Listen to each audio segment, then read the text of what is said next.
नमस्कार दोस्तों। आज की इस कहानी में आप सभी लोगों का स्वागत है। वो दिन मुझे आज भी याद है जब मैं पहली बार अपनी दीदी के यहाँ घूमने गया था। दीदी मुझे देखकर बहुत खुश हुई। वो बोली, राहुल तुम आओ, अंदर आओ, बैठो, मैं तुम्हारे लिए कॉफ़ी बनाकर लाती हूँ। थोड़ी देर बाद दीदी कॉफ़ी लेकर आई। दीदी बोली, राहुल आज तुम्हें इतने दिनों बाद मेरी याद कैसे आई? मैंने कहा, दीदी सच कहूँ तो मेरा वो सब करने का बड़ा मन हो रहा था, इसीलिए तुम्हारे पास आया हूँ। मैं आपसे बता दूँ कि यह मेरी सगी दीदी नहीं थी। दीदी बोली, राहुल वो रात मुझे बहुत याद आती है, लेकिन अब हमारे आगे मजबूरी है, हम पहले की तरह वो सब नहीं कर सकते।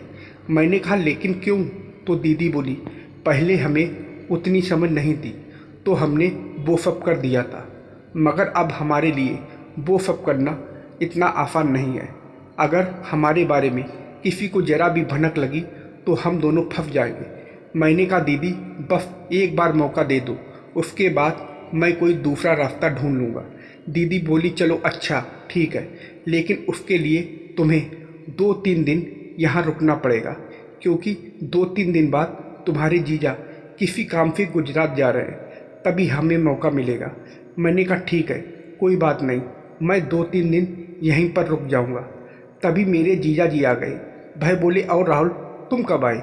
मैंने कहा, बस जीजा जी अभी आया हूँ। शाम को जीजा जी और मैं खाना खा रहे थे, तभी जीजा जी बोले, राहुल तुम बहुत सही समय पर आए हो, क्योंकि कल परसों मैं गुजरात जाने वाला हूँ और 7-8 दिन बाद ही वापस आऊँगा। मेरे जाने के बाद तुम्हारी दीदी घर में बिल्कुल अकेली रहती। अब तुम आ गए हो तो मैं भी निश्चिंत होकर जाऊंगा। मैंने कहा, आप बिंदास होकर जाओ जीजा जी, मैं सब संभाल लूँगा। अब मुझे अंदर से इतनी खुशी होने लगी कि मैं आपको बता नहीं सकता। मैंने दीदी की तरफ इशारा करके कहा, अब तो और भी मज़ा आएगा। दीदी मुस्कुराने लगी। यह सोचकर मुझे सारी रात नींद नहीं आई कि अब तो मुझे दीदी के साथ वो सब करने का गोल्डन चांस मिल गया है। जब दीदी की शादी नहीं हुई थी तब मैं और दीदी खूब अच्छे से करते थे।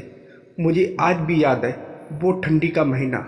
रात के करीब 3 बजे मम्मी के पास फ़ोन आया कि नानी की तबीयत अचानक ख़राब हो गई थी। उसके बाद पापा मम्मी को लेकर नानी के घर चले गए। अब घर में मैं और दीदी बिल्कुल अकेले थे। मैं अपने कमरे में सो रहा था, तभी दीदी मेरे कमरे में आई। मैंने कहा, क्या हुआ दीदी, कुछ काम है क्या? तो दीदी बोली, राहुल मम्मी पापा चले गए, इसीलिए मुझे अकेले सोने में डर लग रहा है। मैंने कहा, कोई बात नहीं, तुम मेरे कमरे में सो जाओ। उसके बाद मैं उठकर सोफे पर जाकर सोने लगा। दीदी बोली, तुम वहाँ क्यों सो रहे हो? मैंने कहा, दीदी बेड पर सोने में दिक्कत होगी, इसलिए मैं यहाँ सो जाता हूँ और तुम बेड पर सो जाओ। दीदी बोली, एक काम करो, सोफे को बेड से सटा लो।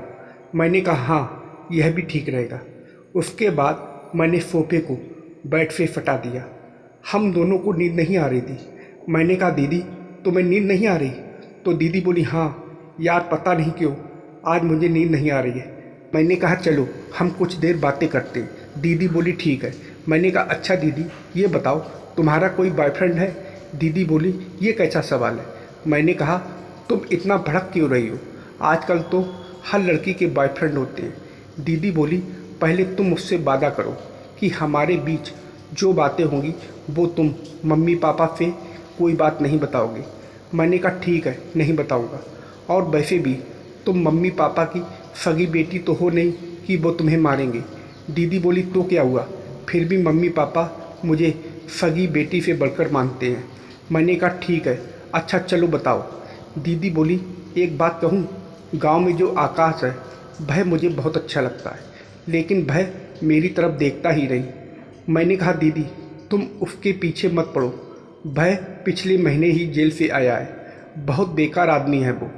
दीदी बोली, कुछ भी हो, देखने में बिल्कुल हीरो लगता है। अच्छा तुम बताओ, तुम्हारी कोई गर्लफ्रेंड है? मैंने फरमाते हुए कहा, मुझे तो आज तक मेरे पसंद की लड़की ही नहीं मिली। दीदी बोली, कैसी लड़की पसंद है तुम्हें? मैंने कहा, बिल्कुल तुम्हारी जैसी। दीदी मुझे देखने लगी और बोली, क्यों, मुझ में ऐसा क्या है? मैंने कहा, दीदी तुम बहुत सुंदर लगती हो, तभी दीदी बोली, तो मुझे ही अपनी गर्लफ्रेंड बना लो। जब दीदी ने यह बात कही तो मुझे ज़रा भी यकीन नहीं हुआ। मैंने कहा, क्या बोल रही हो दीदी? तो वह बोली, सच कह रही हूँ, तुम मुझे अपनी गर्लफ्रेंड बना लो। कौन सी मैं तुम्हारी सगी बहन हूँ? मैंने कहा, वो सब तो ठीक है, फिर भी अगर यह बात मम्मी पापा को पता चली तो क्या होगा? दीदी बोली, हम एक काम करेंगे, इस बात की खबर मम्मी पापा को नहीं होने देंगे, और जब तक मेरी शादी नहीं हो जाती तब तक हम दोनों खूब मौज मस्ती करेंगे। हम दोनों बात करते करते सो गए। सुबह उठा तो दीदी किचन में चाय बना रही थी। मैंने कहा, दीदी मम्मी का फ़ोन आया था कि नहीं? दीदी बोली, हाँ पापा ने फ़ोन किया था, वह कह रहे थे कि नानी को इलाज के लिए मुंबई लेकर जा रहे हैं, उन्हें आने में 3-4 दिन लग जाएंगे। दीदी के मुंह से यह बात सुनकर मेरे मन में लड्डू फूटने लगे। मैंने सोचा, जब तक मम्मी पापा वापस नहीं आएंगे तब तक हम दोनों खूब मौज मस्ती करेंगे। दीदी चाय लेकर आई। वो बोली, तुम चाय पियो, जब तक मैं जाकर नहा लेती हूँ। उसके बाद दीदी नहाने चली गई।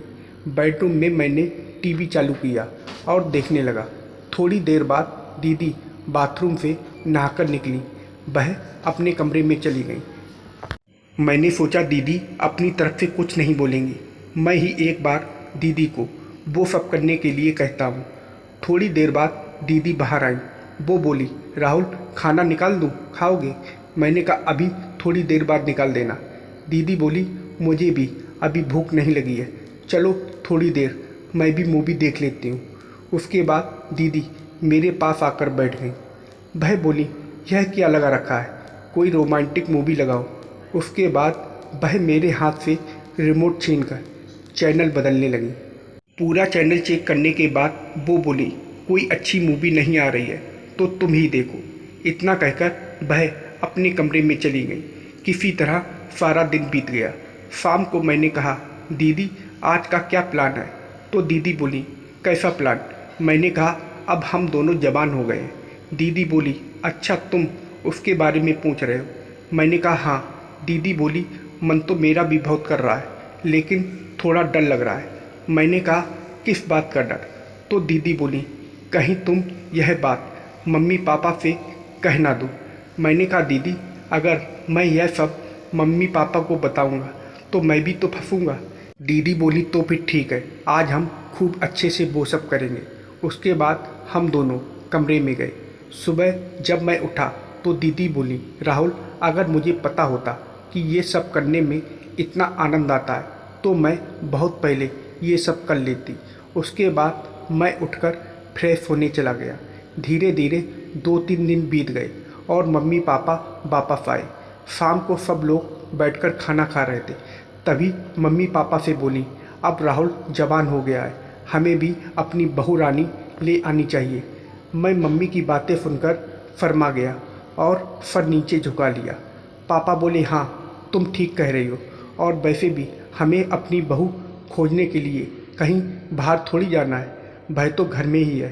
पापा की बातें सुनकर मैं चौंक गया। मैंने कहा, क्या मतलब पापा, आपकी बहू घर में है? तो मम्मी बोली, बेटा हम पूजा की बात कर रहे हैं। जब हमने इसे पहली बार मंदिर में देखा था तभी सोच लिया था कि बड़ी होकर यह हमारे घर की बहू बनेगी, और इसीलिए हमने इसे गोद ले लिया था। मैं और पूजा एक दूसरे को बड़ी हैरानी से देख रहे थे। मैंने कहा, मम्मी आपने हमसे यह बात पहले क्यों नहीं बताई? तो मम्मी बोली, हम तुम दोनों को सरप्राइज़ देना चाहते थे। मुझे ज़रा भी यकीन नहीं हो रहा था कि मैंने जिस लड़की के साथ अपना बचपन गुजारा वह मेरी बीवी बनेगी। उसके बाद मेरे मम्मी पापा ने एक अच्छा सा मुहूर्त देखकर बड़े धूमधाम से हमारी शादी करवा दी। दोस्तों, यह कहानी पूरी तरह से काल्पनिक है। इसका किसी के वास्तविक जीवन के साथ कोई लेना देना नहीं है। तो दोस्तों, आप लोगों को यह कहानी कैसी लगी कमेंट करके ज़रूर बताइएगा, और वीडियो को लाइक और सब्सक्राइब करना मत भूलिएगा। वीडियो को पूरा देखने के लिए आप लोगों का बहुत बहुत धन्यवाद।